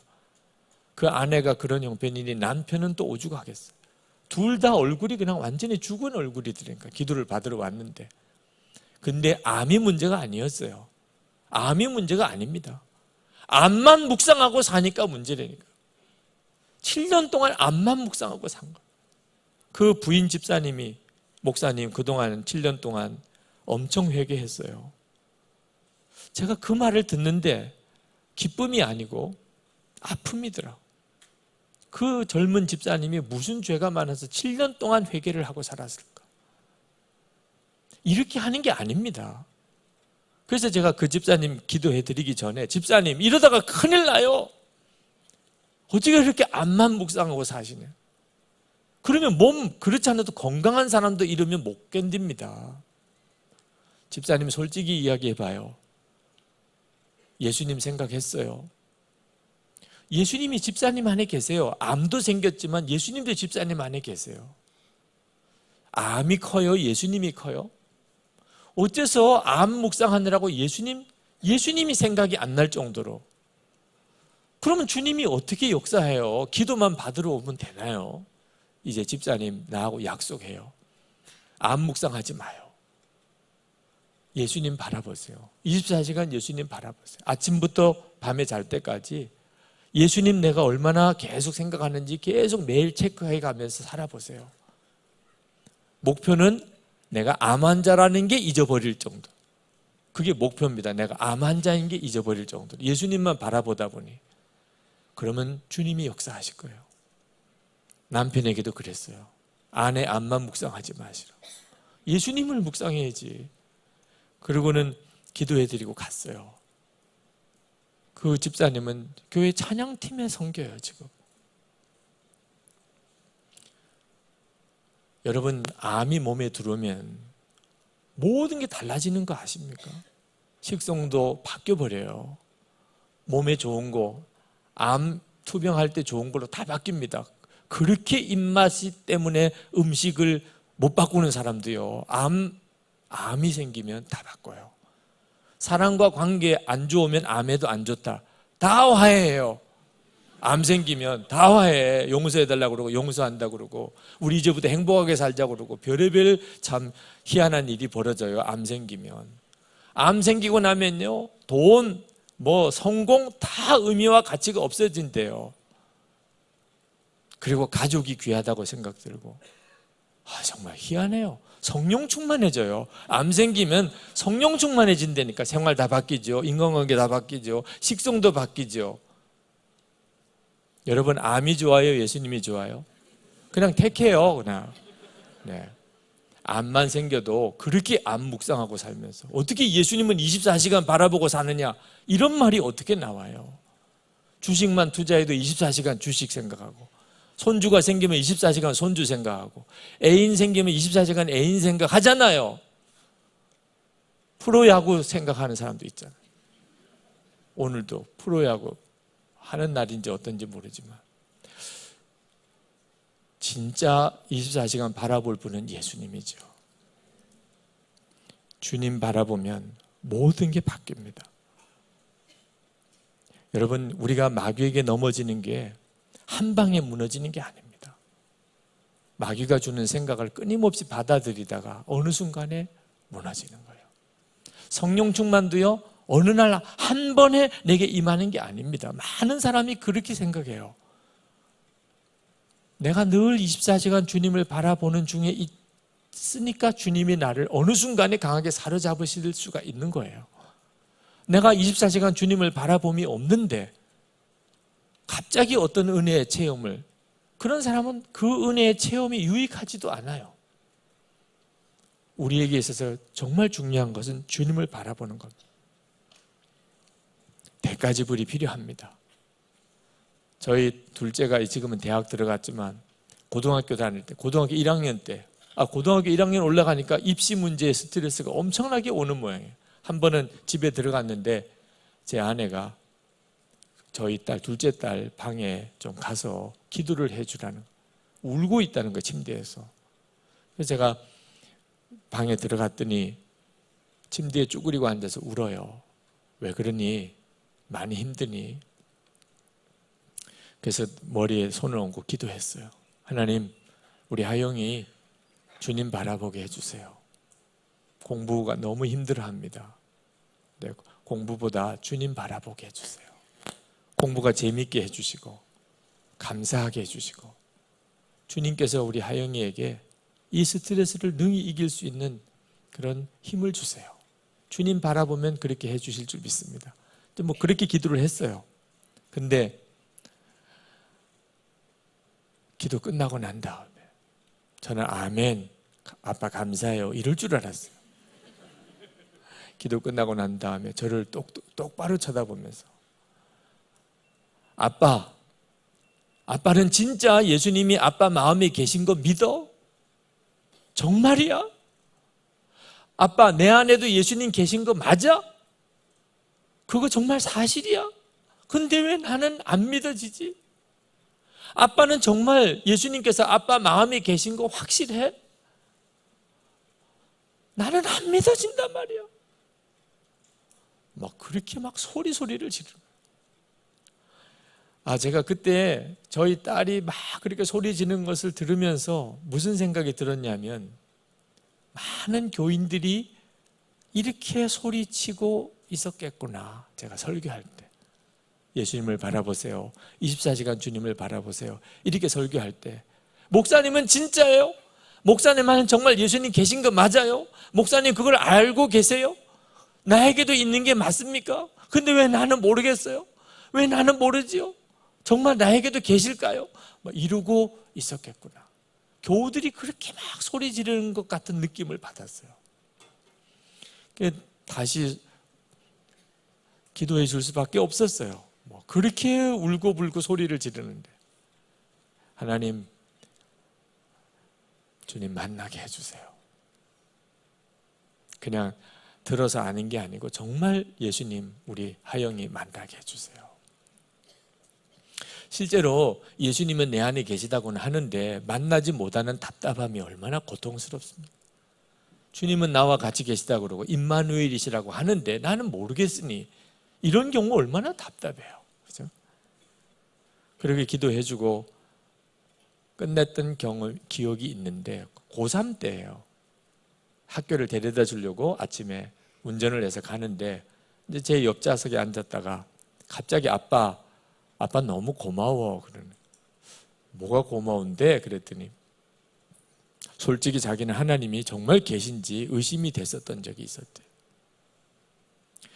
하도 이 엔티 기독교 사이트에서 또 뭐 거기서 또 뭐 댓글들 뭐 또 그런 글들 이런 것들을 이렇게 보게 되면서 그쪽에서 하는 이야기가 옳다는 생각이 들 때도 많았다는 거예요. 진짜 하나님은 계실까? 우리와 같이 계시다고? 자기로서는 전혀 모르겠다. 그리고 되어지는 일들 뭐 이게 하나님이 계시면 이럴 수는 없을 거야. 예수님을 믿는 사람들이 어떻게 그렇게 살 수 있어? 진짜라면 뭐 이렇게 생각해. 그런데 그런 과정에서도 안 계셔. 하나님은 안 계셔. 이렇게는 못 하겠더래. 왜? 아빠를 보니까 분명히 뭔가 계시긴 계신 것 같아. 그 아빠를 보는 게 자기에게는 항상 숙제였대요. 아빠를 보면 뭔가 진짜 주님과 함께 있는 것 같고 주님이 계신 것을 아는 것 같고 그렇다면 또 결론을 내릴 수는 없잖아. 그러고 지냈는데 저희 딸이 고3 때 이제 전교인들이 영성일기를 쓰게 하면서 중고등부에서도 이제 영성일기를 쓰게 했습니다. 뭐 일기라고 그래요? 영성일기라고 그래요? 그냥 일기죠, 뭐 그죠? 그러니까 하루 동안에 주님을 바라보았던 것을 이렇게 쭉 쓰는 거예요. 깜짝 놀라게 자기가 일기를 쓰면서 알겠더라. 주님이 나에게 말씀하시는 거, 주님이 내 안에 계신 거, 주님이 내 역사하시는 거, 자기 속에 있는 감정, 자기 속에 일어나는 생각 이런 것들을 글로 이렇게 써다 보니까 이게 뭐야? 주님이시잖아. 주님이 내게도 말씀하고 계시네. 그러다가 계시다. 주님은 정말 나 안에 계시다. 그게 본인에게 너무 놀라웠던 거예요. 그게 감사하다. 아빠 때문에 자기가 예수님이 자기와 함께 계신 것을 너무나 분명하게 알겠다. 막연하게 믿는 것도 아니고 믿으라고 해서 믿는 것도 아니고 이제는 알겠다. 제가 내려다주고 돌아오면서 눈물이 나더라고요. 사실 목사 딸이 저의 모든 걸 알잖아요. 집에서. 난 안 믿어. 아빠의 모든 걸 내가 알고 있는데 아유 설교할 땐 잘하더라. 근데 난 가정에서 안 믿어. 이럴 수도 있는 거잖아요. 그죠? 목사 딸이 저의 모든 걸 알고 있는 딸이. 그런데 제가 질그릇 같은 존재인데 아까도 말씀드린 것처럼 생긴 것만 착하게 생겨가지고 그런 저인데 저희 딸이 저를 보고 그 믿음의 위기 가운데서 믿음을 지킬 수 있었고 주님을 만날 수 있었다니 이건 참 저에게 있어서는 이보다 더 큰 하나님의 상급이 없더라고요. 차를 운전하다가 길가에다가 세우고 한참을 울면서 감사하다고 기도하고 정말 주님이 우리 하영이에게 더 인도해 주시기를 구하고 온 적이 있어요. 예수님 우리와 함께 계신 건 놀라운 일이에요. 우리는 막연하게 예수님을 믿는 게 아닙니다. 우리와 함께 계시는 주님, 그분이 우리의 모든 문제의 답이세요. 그냥 예수님은 우리에게 그냥 예수님을 믿기만 하라고. 요한복음 14장 12절에 그러면 예수님이 하시는 일도 하고 그보다 더 큰 일도 할 것이라. 우리는 어느 순간부터 예수님을 믿는 것에 대해서 그 놀라움을 스스로가 무시하기 시작했어요. 예수님만 믿어가지고 뭐가 돼? 예수님만 믿어가지고 예수님만 믿는 것 가지고 뭐 공부하는 거, 장사하는 거, 사업하는 거 예수님만 믿는다고 돼? 다시 질문해 봐야 돼요. 예수님을 믿기는 해봤냐 말이에요. 한 번 제대로 예수님을 믿기는 해봤냐 말이에요. 우리는 예수님을 믿는다고 하면서도 실제로는 거의 예수님을 실제로는 안 믿고 살아요. 바라보지도 않는 거려. 뭐 나와 함께 계시다는 것 자체가 결론이 안 난 거려. 자, 이제 우리 같이 기도합시다. 오늘은 주님, 나와 함께 계시는 주님을 정말 바라보는 믿음의 눈을 뜨기를, 그걸 위해서 기도하십시다. 주님, 제 눈을 열어주세요. 제 마음이 어느 순간부터 닫혀버렸고 덮여버렸어요. 햇볕이 강한 바깥에 나가도요, 손바닥으로 눈만 가리면 깜깜합니다. 기가 막힌 거예요. 주여, 내 눈이 이렇게 가려워져서 예수 그리스도의 그 풍성함이 나와 함께 있는데도 내 마음은 메말라 있습니다. 주의 이 기가 막힌 현실, 주님은 강력한 그 영광이 빛이신데 내 앞은 이렇게 어두운가요? 내가 주님을 바라보고 있지 않기 때문입니다. 내 그림자를 보는 거예요. 주여, 제가 이제는 주님을 바라봅니다. 정말 24시간 주님을 바라봅니다. 주님, 약속대로 제 안에 믿음을 주소서. 주님의 임재를 제가 분명하게 믿어지는 역사를 주소서. 제가 이제부터 어디에 있든지 무엇을 하든지 주님과 함께 삽니다. 주님을 바라보고 삽니다. 예수님을 믿는 그 믿음으로 삽니다. 주님 역사해 주소서. 우리 다 같이 통성으로 기도합시다. 은혜와 사랑이 충만하신 아버지 하나님, 놀라우신 하나님의 은혜를 감사합니다. 역사하소서. 주여.